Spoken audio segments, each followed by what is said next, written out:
Assalamualaikum semua. Teman kita ni kita ada kabel kau yang baru sampai. Hari ni kita order untuk Legend 2 ataupun untuk LD21 dengan model Manticore Core M9. Tapi ini untuk standard lah.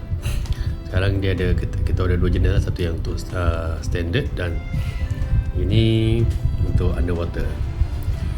Okay, dia underwater dia beza sikit lah. Macam sekarang saya pakai dekat Legend 2 saya ni, dia untuk underwater lah. Begitu juga dengan Legend 1 pun, dia pun underwater. So underwater ni dia tepi ni dia ada pucu sikit lah, macam ni kan. Dia ada pucu tu untuk lebih protection. So yang ni untuk LD21 juga, tapi ni standard. Ini untuk darat. Kalau main darat pakai ni, lalai pun boleh, tapi lalai takut dia kurang sikit protection sebab dia nipis sikit. Lepas tu takut satu kalau main kasar tu takut hanyut, tu kena ikat.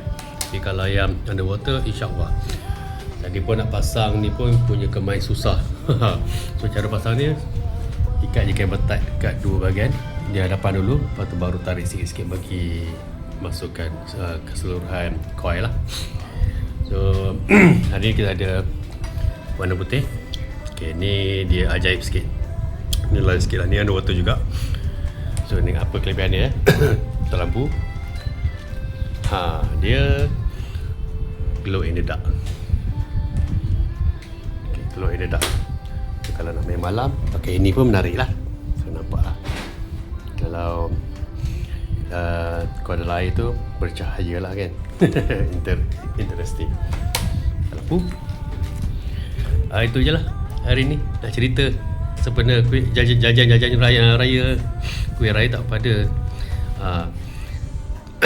cover coil protector ada untuk hari raya ya.